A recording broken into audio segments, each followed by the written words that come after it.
हाँ जी, नमस्कार आप सभी का स्वागत है अपने इस YouTube चैनल एड्यूरोही पर। मैं आपका अपना विजय भारत आप सभी का स्वागत करता हूँ। आज का इतिहास सीरीज के अंतर्गत चलने वाली कक्षाएं आप सभी को डेली सुबह 7:30 बजे प्रोवाइड करवा दी जाती हैं अपने इस YouTube चैनल एड्यूरोही ऑफिशियल पर। आज 2 अगस्त के दिन आप सभी का स्वागत है इस कक्षा में। Today in history with MCQs. आज का दिन ऐतिहासिक दृष्टिकोण से किस मायने में महत्वपूर्ण है, उसी से संबंधित हम बातें कवर करने वाले हैं और आपसे मल्टीपल चॉइस क्वेश्चंस भी पूछने वाले हैं। ऐसे मल्टीपल चॉइस क्वेश्चंस जो पहले आपके कभी एग्जाम्स में पूछे गए हैं या फिर आपके आने वाले एग्जाम्स के लिए जो इम्पोर्टेंट हो सकते हैं, उन क्वेश्चंस को आधार मानते हुए हम आपके लिए कुछ क्वेश्चंस भी लेकर आते हैं और आज के दिन की खास बातें क्या हो सकती हैं वो भी हम कवर किया करते हैं। आज 2 अगस्त के दिन क्या खास है वही बातें हम कवर करेंगे। ये जो आपकी कक्षा है हफ्ते के 7 दिन होती है, एवरी डे होती है। अगर आपको ये कक्षा पसंद आ जाए तो कक्षा को लाइक कर दीजिएगा, अपने दोस्तों के साथ इसे शेयर भी कर दीजिएगा। अगर आपने अभी तक इस YouTube चैनल को सब्सक्राइब नहीं किया है तो सब्सक्राइब कर लीजिए, बेल आइकन बटन को भी प्रेस कर लीजिए ताकि समय से पहले आपको इस कक्षा की नोटिफिकेशन मिलती रहे। तो चलिए जी, शुरुआत करते हैं हम। आज के दिन दादरा एवं नगर हवेली मुक्ति दिवस मनाया जाता है। इसके पीछे की कहानी क्या है उसको भी हम समझेंगे। आज है 2 अगस्त। 2 अगस्त को ये दिवस क्यों मनाया जाता है? आपने केंद्र शासित प्रदेश दादरा एवं नगर हवेली और दमन और दीव का नाम जरूर सुना है।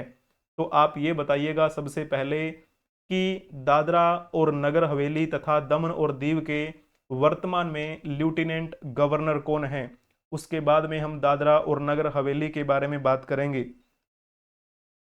आपको ये भी पता है दादरा और नगर हवेली, दमन और दीव पहले अलग अलग हुआ करते थे, बाद में इन दोनों क्षेत्रों को ऐड कर दिया गया और एक केंद्र शासित प्रदेश बना दिया गया जिसे हम क्या बोल देते हैं, Dadra and Nagar Haveli and Daman and Diu. इसके वर्तमान में लेफ्टिनेंट गवर्नर कौन है? प्रफुल्ल पटेल। मनोज सिन्हा की जब हम बात करते हैं ये वर्तमान में जम्मू एंड कश्मीर के लेफ्टिनेंट गवर्नर हैं। और जब हम विनय कुमार सक्सेना की बात करते हैं तो ये दिल्ली केंद्र शासित प्रदेश के लेफ्टिनेंट गवर्नर बने हुए हैं। सी ऑप्शन जो लिखा है गुलाब चंद कटारिया, इनके बारे में आप क्वेश्चन में बताने का प्रयास करेंगे। कमेंट में बता दीजिए कि ये कहाँ के उपराज्यपाल हैं यानी लेफ्टिनेंट गवर्नर हैं। तो वापिस आ जाते हैं हम। तो ये जो दादरा और नगर हवेली है ये पहले कभी अलग हिस्सा हुआ करता था। दमन और दीव जो था वो पहले कभी अलग होता था। इन दोनों को मर्ज करके एक क्या बनाया गया था, केंद्र शासित प्रदेश बनाया गया था। तो हम बात करेंगे दादरा और नगर हवेली के बारे में। ठीक है, दादरा और नगर हवेली के लोगों को 2 अगस्त 1954 को पुर्तगाली शासन के से क्या हुआ था, उनको आज़ादी मिली थी। और इस दिन को दादरा और नगर हवेली का मुक्ति दिवस माना जाता है क्योंकि लोग एक उस पुर्तगाली चंगुल से क्या हुए थे, आजाद हुए। आपको ये भी पता है अंग्रेज तो भारतीय स्वतंत्रता अधिनियम 1947 के तहत भारत को छोड़कर चले गए थे, लेकिन पुर्तगाली काफी समय तक यहीं पर रहे थे, अंतिम तक वो गोवा में रहे थे। तो ये दादरा नगर हवेली जो क्षेत्र था यहाँ पर भी पुर्तगालियों का शासन चल रहा था। और ये 2 अगस्त 1954 को क्या है, यहां से उनको आजादी मिली। लेकिन दादरा नगर हवेली अपना स्थापना दिवस कब मनाता है? 11 अगस्त को मनाता है। ठीक है, 11 अगस्त 1954 को। ठीक है ना, ये पॉइंट आपको पता होना चाहिए। 22 जुलाई 1954 की रात को फ्रांसिस मैस्करेन नहास और विमान देसी के नेतृत्व में यूनाइटेड फ्रंट ऑफ गोवंस के करीब 15 सदस्यों ने दादरा पुलिस स्टेशन पर हमला कर दिया था। इस हमले में उन्होंने उप निरीक्षक अनिसेतो रोसारियो की हत्या कर दी थी। और 28 जुलाई 1954 को राष्ट्रीय स्वयंसेवक संघ और आजाद गोमांतक दल के स्वयंसेवकों ने नरौली पुलिस चौकी पर हमला कर दिया था। इस हमले में उन्होंने पुर्तगाली अफसरों को आत्मसमर्पण करने पर मजबूर कर दिया और नरौली को आजाद करवा लिया था। 2 अगस्त यानी कि जिसकी हम बात कर रहे हैं, आज ही के दिन 1954 की सुबह आज़ादी के समर्थक सीलवासा पहुंच गए थे। तब उस समय एक बुजुर्ग नेता हुआ करते थे, सेनहर लुइस डी गामा। तो वहां उन्होंने तिरंगा फहराया था और भारतीय राष्ट्रगान गाकर दादरा और नगर हवेली को भारतीय गणराज्य का हिस्सा बनने के लिए इन्होंने कहा। ठीक है, और फिर फाइनली ये हमारा भारत का हिस्सा बन भी गया और इसी वजह से फिर इसे एक दिवस मनाते हैं 11 अगस्त को, इसका स्थापना दिवस, यानी कि हमारे भारत में इसका पूर्ण तरीके से विलय कर दिया गया। और वर्तमान में फिर आपको पता है ये किसका पार्ट आप कह सकते हैं, इसके नाम से एक केंद्र शासित प्रदेश है, दादरा और नगर हवेली और दमन और दीव। तो दमन और दीव को भी इसमें क्या कर दिया गया, फिर शामिल कर दिया गया। क्लियर हुआ आपको ये पॉइंट? बहुत बढ़िया, अति उत्तम। चलिए अब हम बात करेंगे आज के दिन जिनका जन्मदिन है, जिन्होंने हमारे भारतवर्ष के लिए कुछ ना कुछ कार्य किए हैं, जिनके बारे में क्वेश्चंस पूछे जाते रहे हैं, पूछे जाते रहेंगे। तो करंट अफेयर्स के साथ ऐड करते हुए हम बातें कवर कर लिया करते हैं। तो इनका शायद नाम आपने जरूर जरूर सुना होगा। इनका नाम है विजय रूपाणी। विजय रूपाणी किस रूप में प्रसिद्ध रहे हैं? तो ये गुजरात के पूर्व मुख्यमंत्री हैं। गुजरात के पूर्व मुख्यमंत्री। कब से कब तक ये गुजरात के मुख्यमंत्री के रूप में कार्य करते रहे? तो 7 अगस्त 2016 को ये सीएम बने थे गुजरात के, और 12 सितंबर 2021 को ये सीएम के पद से हट गए थे।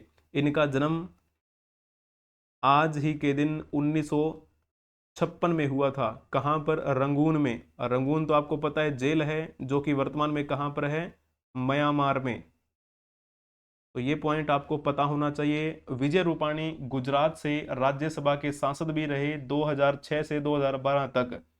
राजकोट पश्चिम के विधानसभा सदस्य भी रहे 2014 में। ठीक है ना? तो ये पॉइंट आप और इनके बारे में जान सकते हैं। राष्ट्रीय स्वयंसेवक संघ के सदस्य भी रहे, जनसंघ में 1971 में शामिल हुए थे, और उसके बाद में आपको पता है 6 अप्रैल 1980 को जब भारतीय जनता पार्टी की स्थापना हुई थी, तो ये भारतीय जनता पार्टी में शामिल हो गए थे। और मुख्यमंत्री बनने से पहले विजय रूपाणी गुजरात भारतीय जनता पार्टी के अध्यक्ष रहे थे। ठीक है, तो करते करते फिर इनको मौका मिला कि ये गुजरात के मुख्यमंत्री बने। और कौन से नंबर के मुख्यमंत्री बने? तो 16वें मुख्यमंत्री के तौर पर इन्होंने अपना कार्यभार संभाला। इनके बाद में कौन बने मुख्यमंत्री? कहने का भाव क्या है, गुजरात के वर्तमान में मुख्यमंत्री कौन है? तो फिर किसका नाम आप बताएंगे? जल्दी से आप बताने का प्रयास करेंगे। अगर आपने लिखा होगा इसमें भूपेंद्र पटेल, तो आपने बखूबी अच्छा जवाब दिया है। गुजरात के पूर्व मुख्यमंत्री विजय रूपाणी थे, वर्तमान में मुख्यमंत्री भूपेंद्र पटेल हैं। हेमंत सोरेन जो हैं वो कहाँ के हैं वर्तमान में मुख्यमंत्री? तो आप कहेंगे कि ये झारखंड के मुख्यमंत्री हैं। मोहन यादव की बात की जाती है तो मोहन यादव वर्तमान में मध्य प्रदेश के सीएम हैं। प्रमोद सावंत की जब बात करते हैं तो यहाँ के सीएम कौन हैं? ये कहाँ के सीएम है? गोवा के। ठीक है, प्रमोद सावंत के बारे में आपको पता होना चाहिए। चलिए जी, अब हम इनके बारे में बात कर लेते हैं। इनका नाम आपने जरूर सुना होगा। इनका नाम है रमेश बैस। रमेश बैस जो है उनका जन्म 2 अगस्त 1947 को हुआ था। कहाँ से बिलोंग करते हैं ये? वैसे रायपुर से। रायपुर तो आपको पता है छत्तीसगढ़ की राजधानी है, तो वहीं पर इनका जन्म हुआ था। तो इन्होंने कौन सी पार्टी को ज्वाइन किया था? भारतीय जनता पार्टी की तरफ से ये कार्य करते रहे। एक भारतीय राजनीतिज्ञ हैं ये, और कई राज्यों के राज्यपाल के रूप में इन्होंने कार्यभार संभाला। जैसे हम बात करें, ये त्रिपुरा के राज्यपाल भी बने। त्रिपुरा के राज्यपाल बनाए गए 2019 से लेकर 2021 तक ये राज्यपाल रहे त्रिपुरा के। उसके बाद में इनकी खुद की जन्मभूमि झारखंड के भी राज्यपाल रहे, 2021 में ये बने। उसके बाद में ये महाराष्ट्र के भी राज्यपाल रहे हैं। ठीक है, अब अगर आपसे पूछा जाए कि महाराष्ट्र के वर्तमान में राज्यपाल कौन है, तो फिर किसका नाम आप बताएंगे? महाराष्ट्र के पूर्व राज्यपाल रह चुके हैं ये रमेश बैस, लेकिन अभी वर्तमान दृष्टि से देखा जाए तो वहाँ के राज्यपाल बदल दिए गए हैं। जल्दी जल्दी से बताने का प्रयास करेंगे, इसमें कौन सा ऑप्शन आपका ठीक रहने वाला है। अगर इसमें आपने लिखा होगा ना महाराष्ट्र के सीपी राधाकृष्णन, ये अभी बनाए गए हैं, नियुक्ति अभी थोड़े ही दिन पहले हुई, आपको पता ही होगा। शिव प्रसाद शुक्ल की बात की जाती है तो ये वर्तमान में कौन से राज्य के राज्यपाल हैं, तो आप कहेंगे ये तो हिमाचल प्रदेश के हैं। संतोष कुमार गंगवार जो हैं वो कहाँ के हैं वर्तमान में, तो उनको भी अभी नियुक्त किया गया है राष्ट्रपति के द्वारा, और झारखंड के हैं ये अभी। ठीक है। राजेंद्र विश्वनाथ अर्लेकर की जब हम बात करते हैं तो ये वर्तमान में बिहार के राज्यपाल हैं। ठीक है, क्लियर हुआ आपको ये पॉइंट। महाराष्ट्र के राज्यपाल कौन है? सीपी राधाकृष्णन। चलिए अब हम चलते हैं उनके बारे में जानने के लिए जिनकी आज जयंती है, जिनकी आज पुण्यतिथि है। तो शुरुआत करेंगे हम जयंती से और क्वेश्चन भी आपसे पूछेंगे। चलिए जी, अब आपसे पूछ लेते हैं।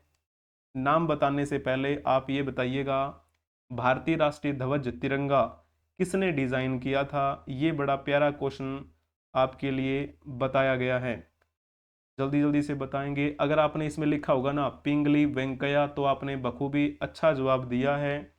यूसुफ मेहर अली का नाम आपने जरूर सुना होगा। जो आपने डायलॉग सुना है ना, भारत छोड़ो अंग्रेजों भारत छोड़ो, ये जो शब्द गढ़ा ये किसने गढ़ा था? यूसुफ मेहर अली ने। लेकिन इसे दुनिया के सामने किसने रखा? महात्मा गांधी ने।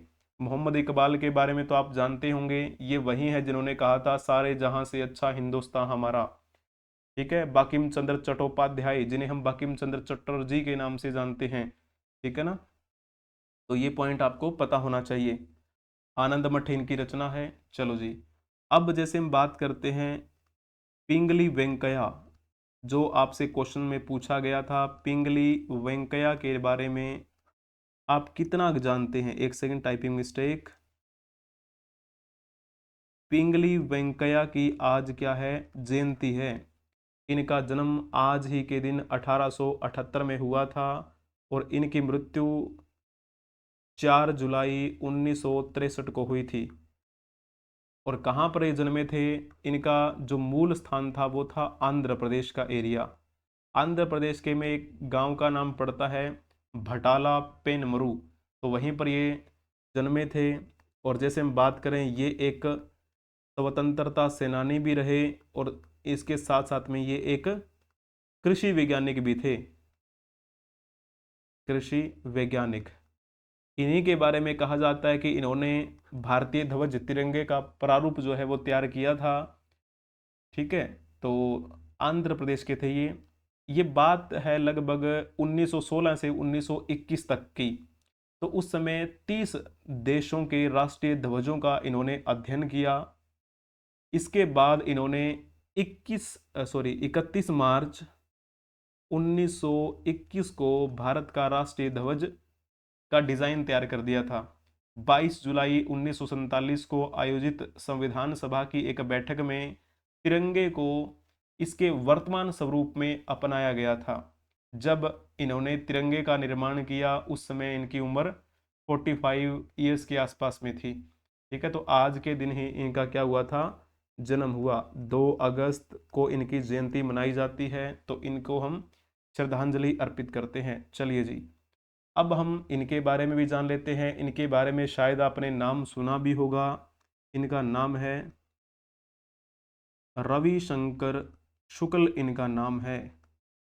रविशंकर शुक्ल का जन्म आज ही के दिन हुआ था 2 अगस्त 1877 को। और ये कहाँ पर इनका जन्म हुआ? मध्य प्रदेश, वहाँ पर सागर नाम की एक जगह आपको मिलेगी। और इनकी मृत्यु 31 दिसंबर 1956 को हुई थी। कहाँ पर इनकी मृत्यु हुई? दिल्ली में। ठीक है, ये कौन सी पार्टी से बिलोंग करते थे? इंडियन नेशनल कांग्रेस से बिलोंग करते थे। और इसी के साथ में जैसे हम बात करें ना, मध्य प्रदेश, मध्य प्रदेश के पहले सीएम कौन बने, तो फिर नाम किसका लिखेंगे आप? रविशंकर शुक्ल का नाम आप लिख देना। 1 नवंबर 1956 से लेकर 31 दिसंबर 1956 तक ये सीएम रहे थे मध्य प्रदेश के। तो मध्य प्रदेश के पहले सीएम रविशंकर शुक्ल की आज क्या है? जयंती है। हम इन्हें श्रद्धांजलि अर्पित करते हैं। अगर आपसे ये पूछा जाए इनको और किस नाम से जाना जाता है, इनको कलर चेंज कर लेते हैं फिर लिख देते हैं ना, नए प्रदेश के पुरोधा के नाम से भी इनको जाना जाता है। नए मध्य प्रदेश के पुरोधा कौन कहे जाते हैं? रविशंकर शुक्ल कहे जाते हैं, जो कि मध्य प्रदेश के पहले सीएम थे। अगर आपसे पूछा जाए कि मध्य प्रदेश के वर्तमान में सीएम कौन है, तो फिर बताओ किसका नाम लिखेंगे आप? जल्दी जल्दी से बताने का प्रयास करेंगे। अगर आपने इसमें लिखा होगा ना मोहन यादव, तो आपने बखूबी अच्छा जवाब दिया है। एकनाथ शिंदे ये वर्तमान में कहाँ के मुख्यमंत्री हैं? ये तो महाराष्ट्र के हैं। एन बीरेन सिंह की बात की जाती है तो ये कहाँ के हैं? ये हैं मणिपुर के। कोनराड संगमा के बारे में आप कमेंट में बताएंगे कि ये कहाँ के मुख्यमंत्री हैं, जल्दी से बता दीजिए। ये चेहरा शायद आपने देखा होगा, कभी आपने हिस्ट्री की बुक उठाई होगी। तो चलिए जी, एक क्वेश्चन का जवाब देने का प्रयास करेंगे। फोटो तो आपको मैंने दिखा दी है। भारत के प्रसिद्ध वैज्ञानिक रिक्त स्थान को भारतीय रसायन विज्ञान का जनक कहा जाता है, तो फिर किसका नाम इसमें आप लिखेंगे? आपने अगर लिखा है ना प्रफुल्ल चंद्र रॉय, तो आपने बखूबी अच्छा जवाब दिया है। इनका नाम क्या है? प्रफुल्ल चंद्र रॉय, जो कि हमारे भारत के एक वैज्ञानिक रह चुके हैं, रसायन वैज्ञानिक। ठीक है। इनका जन्म आज ही के दिन हुआ था, 2 अगस्त 1861 की बात है। इनका जो जन्म हुआ था ना, वो हुआ था ररौली गांव में। ररौली जो गांव था उस समय हमारे अविभाजित भारत का हिस्सा था, लेकिन वर्तमान की दृष्टि से अगर देखा जाए तो ये एरिया बांग्लादेश के पास चला गया है ना। तो वहीं पर इनका जन्म हुआ था। 16 जून 1944 को इनकी मृत्यु हुई थी। कहाँ पर? कोलकाता में। और ये कोलकाता जो है, ये तो आपको पता है पश्चिम बंगाल की राजधानी है, जो कि हमारे भारत का एक राज्य है। ठीक है। और हम इनके बारे में बात करें तो ऐसा कहा जाता है कि इन्होंने स्वतंत्रता आंदोलन में भी सक्रिय भूमिका निभाई थी। जैसे कि असहयोग आंदोलन की बात करें, उसमें भी इनका अहम योगदान माना जाता है। और रसायन के क्षेत्र में इन्होंने हमारे भारत के लिए बहुत बेहतरीन प्रयास किए।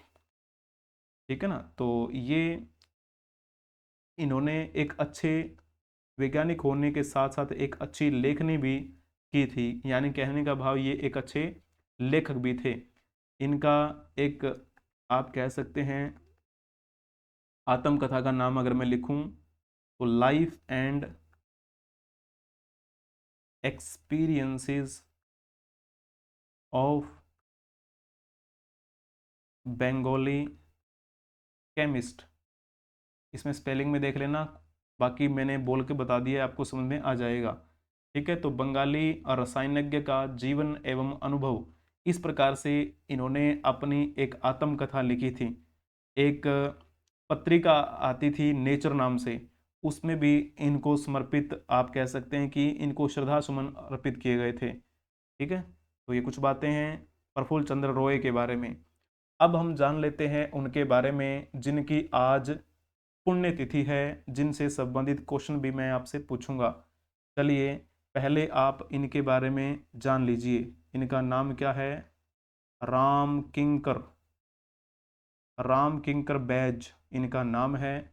इनका जन्म 26 मई 1906 को हुआ था। कहाँ पर इनका जन्म हुआ? बांकुरा। बांकुरा कहाँ पर है? ये तो पश्चिम बंगाल का हिस्सा है, जो कि हमारे भारत में है। जब इनका जन्म हुआ उस समय तो अविभाजित भारत था, बांग्लादेश नाम की कोई भी चीज़ नहीं थी, आपको ये भी पता है। 2 अगस्त 1980 को इनकी मृत्यु हुई थी। कहाँ पर? पश्चिम बंगाल में ही इनकी मृत्यु हुई। ये किस रूप में प्रसिद्ध हुए? तो हमारे भारत के ये प्रसिद्ध मूर्तिकार हुए हैं। प्रसिद्ध मूर्तिकार। भारत सरकार ने इनकी मूर्ति कला से प्रभावित होकर इनको सम्मान दिया था पद्म भूषण। तो आप ये बताइएगा कि भारत सरकार ने राम किंकर बैज को पद्म भूषण से सम्मानित किस वर्ष किया? अगर आपने लिखा होगा 1970 तो आपने बखूबी अच्छा जवाब दिया है।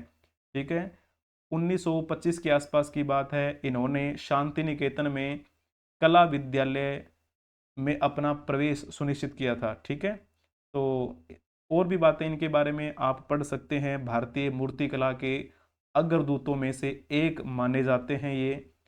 ठीक है, तो ये कुछ बातें हैं जो आपको ध्यान में रखनी है।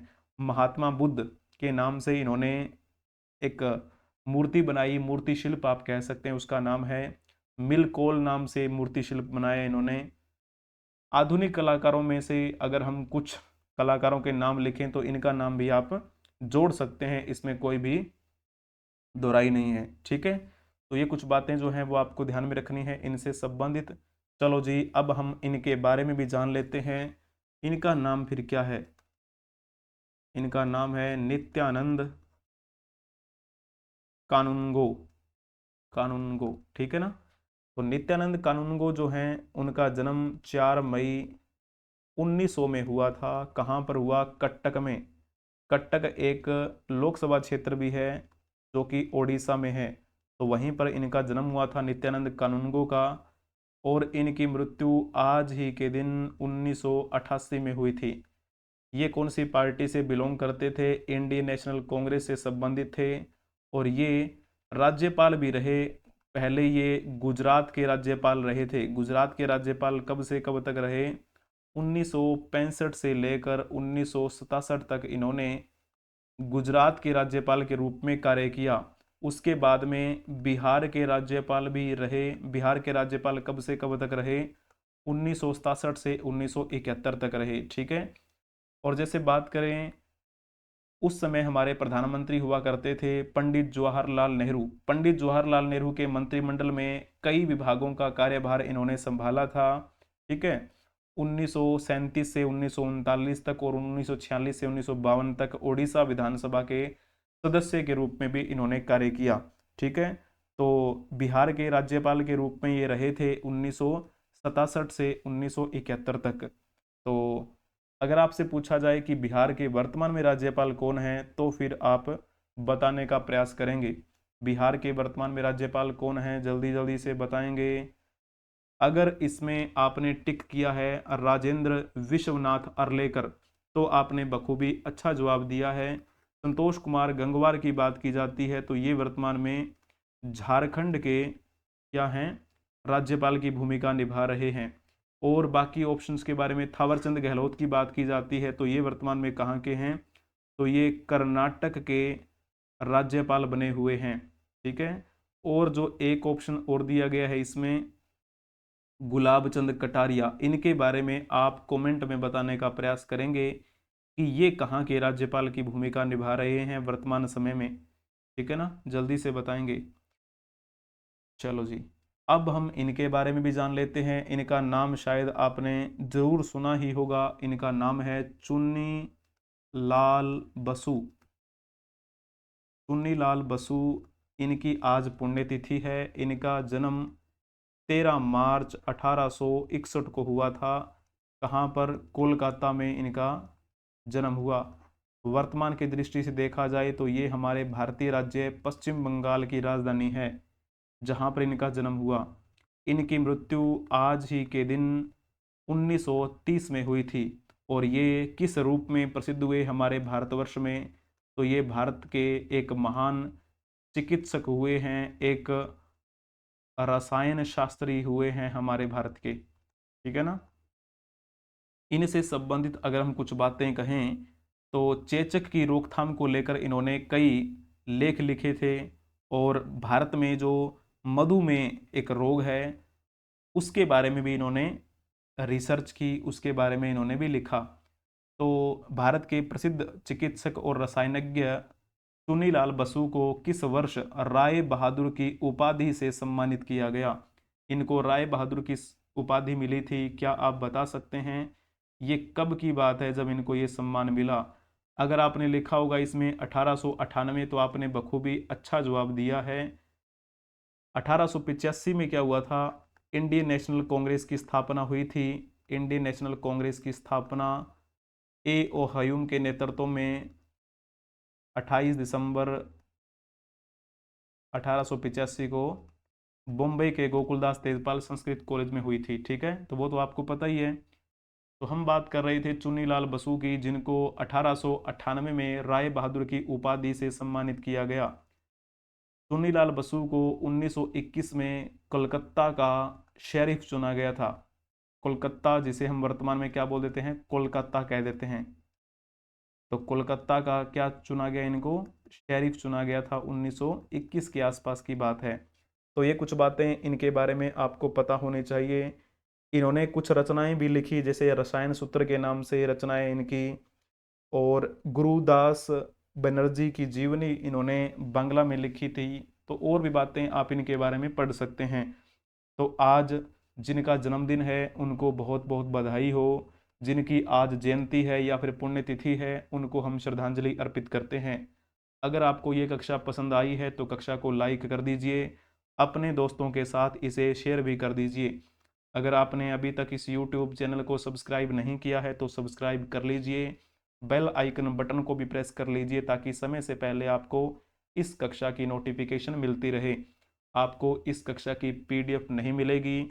YouTube पे आप क्लास कर रहे हैं, इसके अलावा आप हमें Telegram, Facebook, Moj, Hipi, Twitter, X, Josh, Instagram, WhatsApp channel, ShareChat पर भी फॉलो कर सकते हैं। बने रहने के लिए आप सभी का धन्यवाद। Thank you for watching. Like, share and subscribe. आपको सर्च करना है एड्यूरोही 24 किसी भी प्लेटफॉर्म पे। बने रहिए हमारे साथ एड्यूरोही ऑफिशियल के साथ।